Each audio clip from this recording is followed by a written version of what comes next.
Selamat siang, hari ini kita ada di dalam gedung Kadin dalam program Kadin Bicara Mari Ngobrol.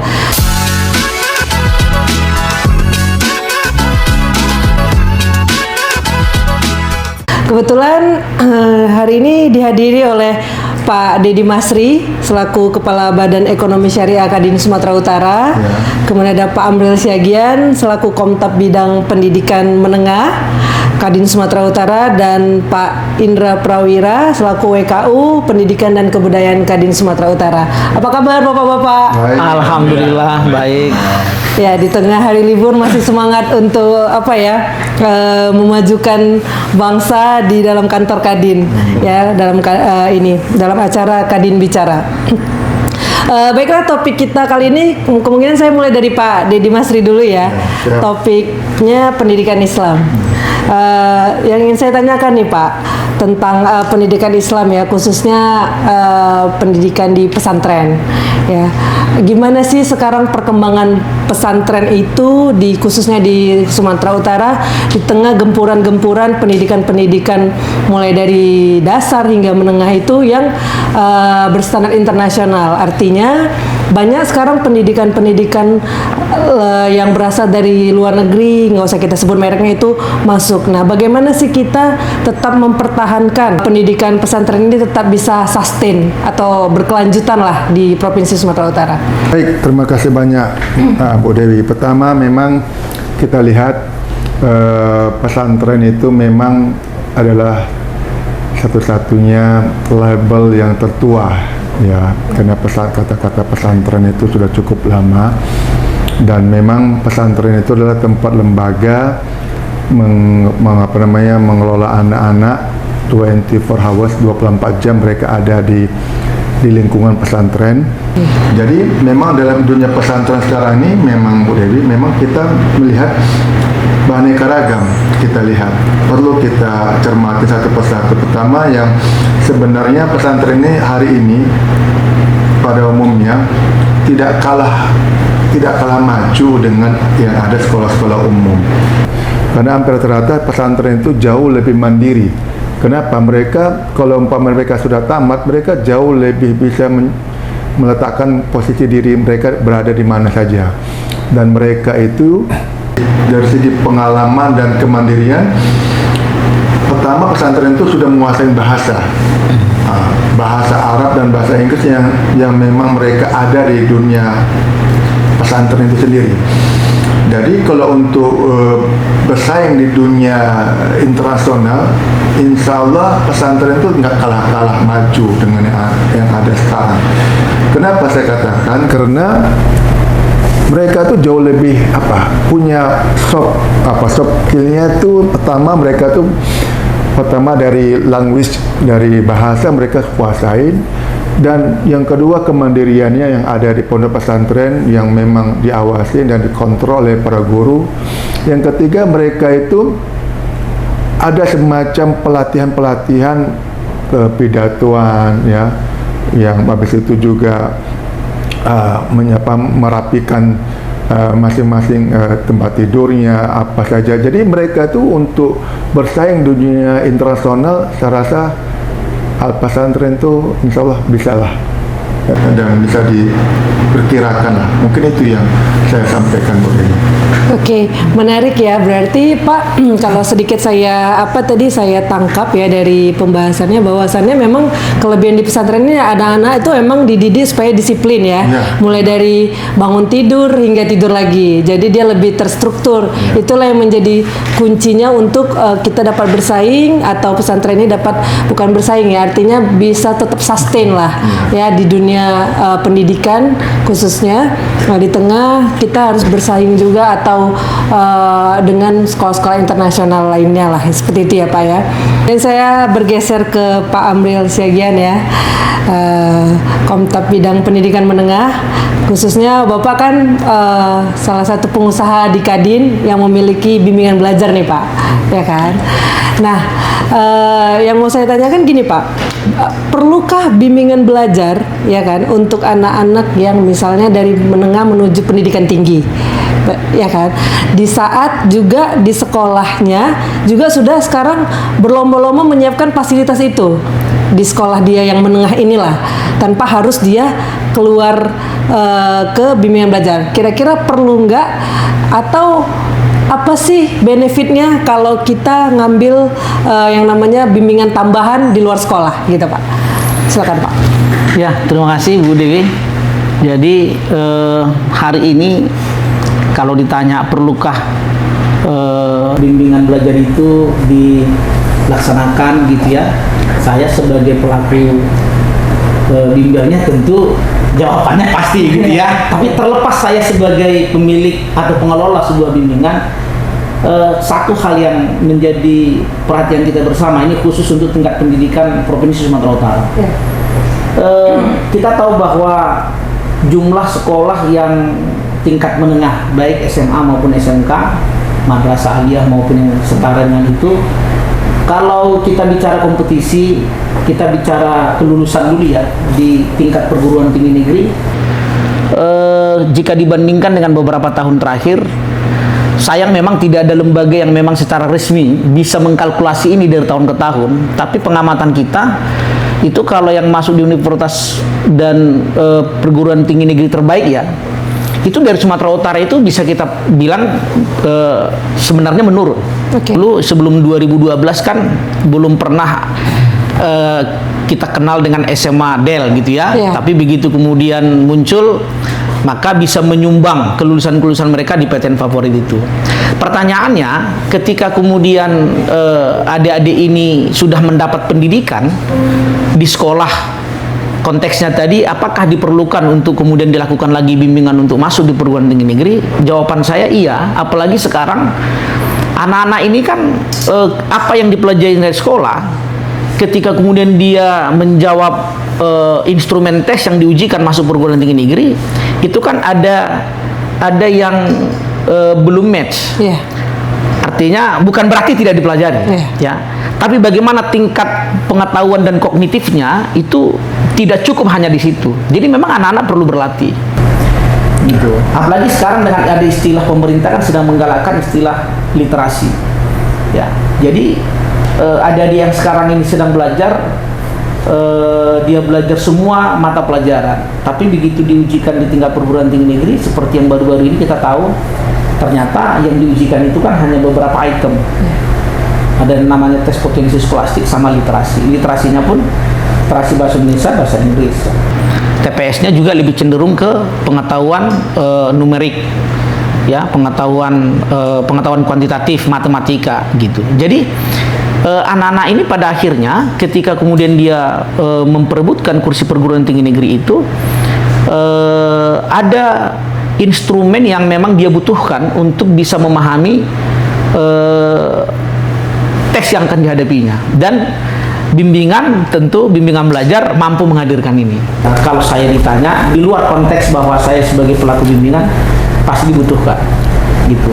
Bahkan kalau kita bisa cek itu mahasiswa-mahasiswa yang dinyatakan lulus itu, coba ditanya mereka itu semua yang masuk di fakultas itu, apalagi fakultas yang bergengsi, yang persaingannya ketat, ada nggak kira-kira tambahan belajar dia ketika di luar sekolah? Jawabannya pasti sebagian besar mengatakan iya. Gitu. Jadi sangat urgent sebenarnya. Tinggal bagaimana kemudian kita ya sebagai pelaku bimbingan ini, karena memang dia ya kalau ditanya, kebetulan kan bimbingan belajar ini kan sesuatu yang tidak ada di lembaga negara ya gitu ya. Ini kan istilahnya kita ini kan pendidik tapi tidak tercatat resmi gitu ya. Jadi bagaimana kemudian ini bisa menjadi mitra yang baik, sebenarnya harusnya itu yang perlu dipertimbangkan berikutnya. Dan kita sebagai pengurus di Kadin ini akan berupaya supaya kemudian pelaku-pelaku usaha yang berada di bimbingan belajar ini mendapat tempat gitu ya. Karena mereka juga ikut gitu mendorong dan meningkatkan meningkatkan kualitas pendidikan khususnya yang ada di Sumatera Utara.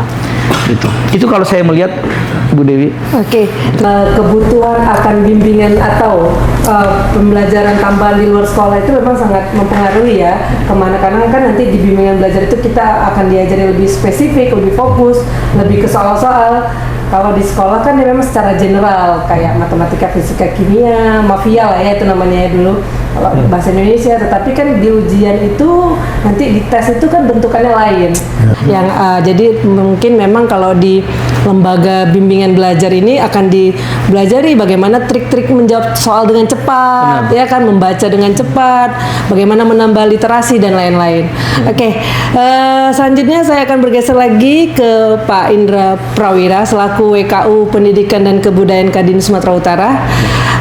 Di sini saya Pak mau bertanya tentang bagaimana pandangan Bapak terhadap, kita lihat sekarang kan APK ya, angka partisipasi kasarnya di Sumatera itu nggak besar dibandingkan di Jawa gitu.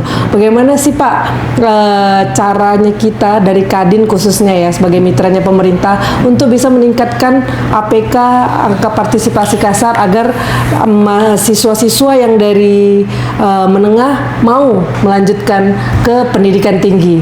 Artinya kan biasanya yang kita tahu juga banyak yang setelah sekolah menengah atas selesai, dia tidak melanjutkan ke perguruan tinggi. Makanya APK kita, angka partisipasi kasar kita itu masih rendah dibandingkan di daerah Jawa sana.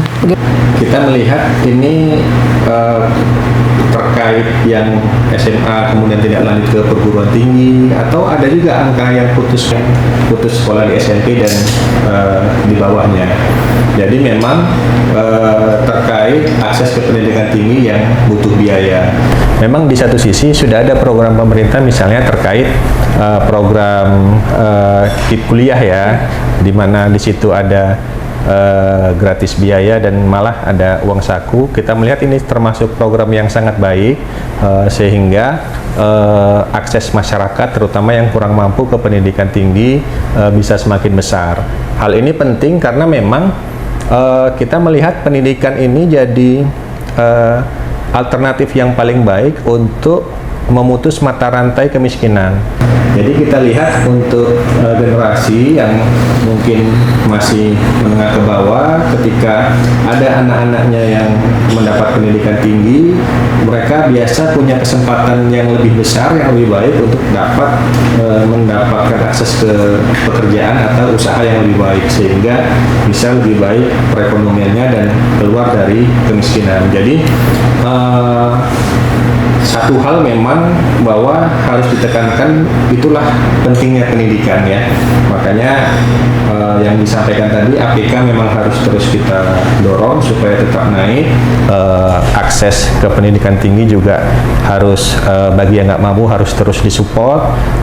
Tapi bukan hanya ke pendidikan tinggi, anak putus sekolah untuk jenjang di bawahnya juga harus mendapatkan dukungan. Makanya saya melihat di pemerintahan Bapak Prabowo dan Pak Gibran ini ada program baru, misalnya sekolah rakyat, yaitu memfasilitasi bagi anak-anak yang miskin ekstrim untuk dapat pendidikan yang sangat baik layanannya. Ini saya melihat jadi program yang sangat baik, sehingga memang harus kita akui masih terjadi bahwa pendidikan dengan kualitas baik itu biasanya harganya lebih mahal. Nah, jadi dengan program sekolah rakyat ini, bagaimana masyarakat yang tidak mampu bisa juga mendapatkan akses ke pendidikan yang baik tersebut, sehingga nanti dia bisa lebih mandiri dan bisa mendapatkan akses pekerjaan yang lebih baik, sehingga dia bisa keluar dari kemiskinan. Kita melihat itu termasuk untuk program sekolah rakyat, mudah-mudahan nanti bisa berjalan dengan baik. Dari Kadin tentu nanti apa-apa yang bisa disupport untuk suksesnya program pemerintah, sebagai mitra pemerintah akan terus mensupport. Satu hal itu. Kemudian terkait dunia pendidikan, ada catatan ya yang kita lihat, misalnya terkait kemajuan teknologi ya. Kemajuan teknologi ini yang pertama saya melihat terkait teknologi digital ya. Jadi dengan